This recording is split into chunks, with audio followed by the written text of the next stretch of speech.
Hey, is your scalp always itchy? When's the last time you shampooed your hair? क्या पानी बहुत गर्म था या आपने शैम्पू थोड़ा चीप यूज कर लिया? और अगर महंगा शैम्पू यूज किया है तो क्या वो सही है आपके बालों के लिए? झाग वाला शैम्पू हो गया तो क्या वो अच्छा हो गया? नहीं, इन सारे क्वेश्चंस में से आपका कौन सा रिलेटेबल है और आप कैसे अपने स्कैल्प को हेल्दी रख सकते हैं, क्योंकि हेल्दी स्कैल्प बहुत ज्यादा जरूरी है आपके लिए।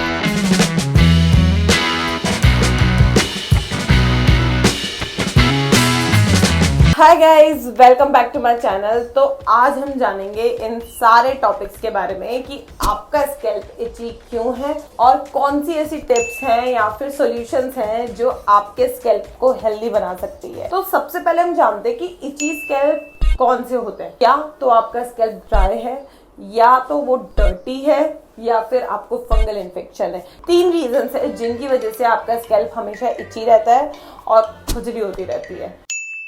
तो सबसे पहले मैंने आपसे ये क्वेश्चन किया था कि लास्ट टाइम आपने शैम्पू कब किया था। तो आप जो लोग 2-3 दिन से ज्यादा लेट शैम्पू करते हैं तो उनका हमेशा इची रहता है। तो आप क्या करें, वीक में 2 से 3 बार शैम्पू करें। ऑनेस्टली मैं डेली शैम्पू करती हूँ, आप हर वीडियो में देख सकते हो। तो मुझे नहीं लगता कि मेरा स्कैल्प ओवर हेल्दी है, बट द थिंग इज कि क्योंकि मैं डेली जिम जाती हूँ तो पसीने की वजह से वो डेंड्रफ हो सकता है मेरा। पसीना जब ड्राई होता है तो वो डेंड्रफ में कन्वर्ट हो जाता है। तो इसीलिए मैं डेली धो लेती हूँ, जिसकी वजह से मेरे को कभी इचिंग का कोई इशू हुआ नहीं है। तो अगर आप लोग जिम नहीं जाते, पसीना नहीं आता तो कोई फर्क नहीं पड़ता, डेली मत दो, बट वीक में एटलीस्ट 2 से 3 बार जरूर दो। Are you using water as hot as devil's breath? ना तो कोई गर्म पानी नहीं यूज करता यार, शरीर जल जाता है तुम्हारा। वो तो तुम्हारा स्कैल्प है, सोचो कितना सेंसिटिव है। तो गर्म पानी मत यूज करो, प्लीज काम इट डाउन। हमारा scalp temperature already chemically altered होता है, तो इसीलिए इतना गर्म पानी अच्छा नहीं होता है हमारे बालों के लिए। Lukewarm water is good, but कोशिश करो कि ठंडे पानी से दो, नॉर्मल पानी से दो, जिसका टेम्परेचर नॉर्मल है, ज्यादा गर्म नहीं, ठीक है। Maybe you are using a really cheap shampoo।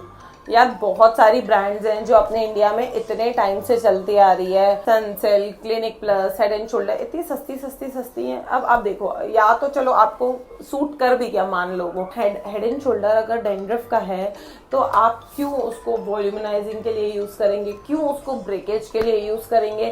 तो इससे बेटर है जो आपको सूट कर रहा हो वो शैम्पू लगाओ, आपको जो दिक्कत है उसके अकॉर्डिंग शैम्पू लगाओ। अगर आपको ब्रेकेज है और आप फंगल इन्फेक्शन वाला या डेंड्रफ वाला शैम्पू लगा रहे हो या ड्राई उसका लगा रहे हो स्कैल्प का, तो वो और ज्यादा ड्राई हो जाएगा। आपको जरूरत ही नहीं है, अगर आपको ऑलरेडी ड्राई है और आप उसको ड्राई करने के लिए लगा रहे हो। तो जो आपको सूट करे, और इतने भी चीप मत लगाओ शैम्पू, थोड़ा सा अच्छी क्वालिटी के शैम्पू लगाओ तो आपको कभी डेंड्रफ नहीं होगा। तो अच्छा शैम्पू यूज करो। और अगर आपका स्कैल्प इतना ही ड्राई है तो आपके शैम्पू में चेक करो पायरेथियन जिंक हो या फिर ऐसा ही कुछ कोई इंग्रेडिएंट हो जिसकी वजह से आपका स्कैल्प ड्राई रहना बंद करे, खुरदरापन जो उसमें आता है, खुजली होती है, वो होना बंद करे। तो ऐसा कोई शैम्पू यूज करो आप।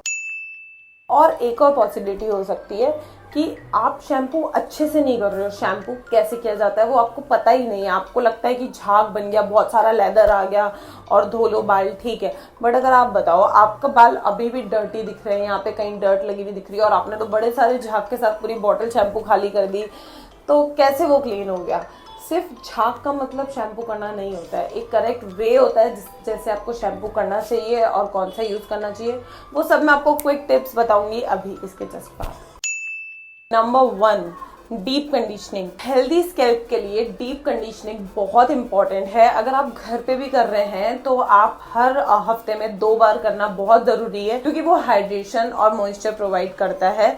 सैलून नहीं भी जाना है तो घर पे एक स्टीमर से आप डीप कंडीशनिंग कर सकते हैं। अवॉइड कैफीन, क्योंकि कैफीन जो है बॉडी को तो अवेकन कर ही देता है, अपने जो बालों के फर्स्ट लेयर के पोर्स होते हैं एपिडर्मिस के, उनको भी ओपन कर देता है। तो कंडीशनिंग कुछ मैटर ही नहीं कर रही है और इसीलिए इचीनेस भी होती है। जो लोग सारा टाइम चलते फिरते कॉफी का कप लेके घूमते हैं ना, उनको तो 100% इचीनेस है, क्योंकि वो ड्राइनेस लाता है। आपको पता होगा अपन इतनी ज्यादा कॉफी पीते हैं तो हमारी बॉडी भी डिहाइड्रेट हो जाती है। तो सोचो बालों का क्या होगा जब इतने ज्यादा ड्राई हो जाएंगे बाल, तो उनको भी मॉइस्चर चाहिए। और उसके बाद एक तो कॉफी पियो और उसके बाद अगर जब सैलून पे कोई अपॉइंटमेंट है आपकी कुछ केमिकल या किसी भी चीज की, तो हैट तो बिल्कुल भी मत पहन के जाओ। ये मत सोचना मेरे बाल अच्छे नहीं लग रहे। हमेशा अवॉइड करो अपॉइंटमेंट से पहले या अपॉइंटमेंट के टाइम कभी भी हैट पहनना। कॉफी और हैट दोनों डेडली कॉम्बिनेशन है, 100% इचीनेस होगी। Girls don't wrap at nights. बहुत सारी स्टाइलिंग अपन ने देखी है, अपन ने इतने सारे ट्रिक्स देखे हैं कि रात को रैप करके सो जाओ, सुबह बाल कर्ली हो जाएंगे। मत करो प्लीज ऐसा, क्योंकि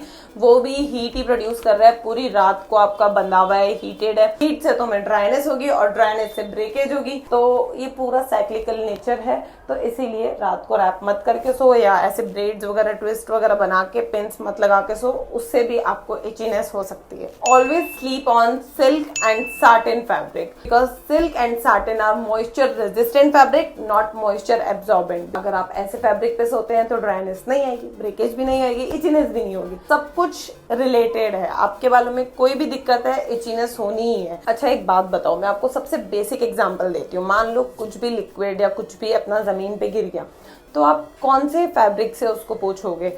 सिल्क और साटिन से या फिर कॉटन से? ऑब्वियसली कॉटन से, क्योंकि सिल्क और साटिन उसको पूरा एब्जॉर्ब ही नहीं कर पाएंगे अपने अंदर।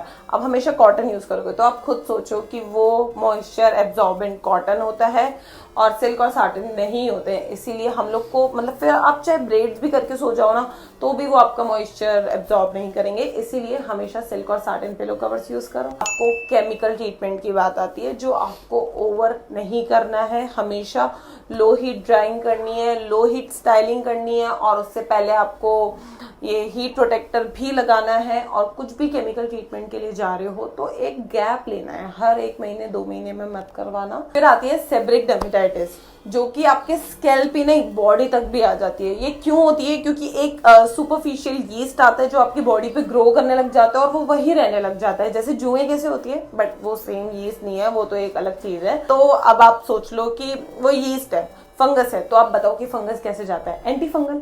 तो आपको एंटी फंगल ट्रीटमेंट लेना पड़ेगा उसको भगाने के लिए।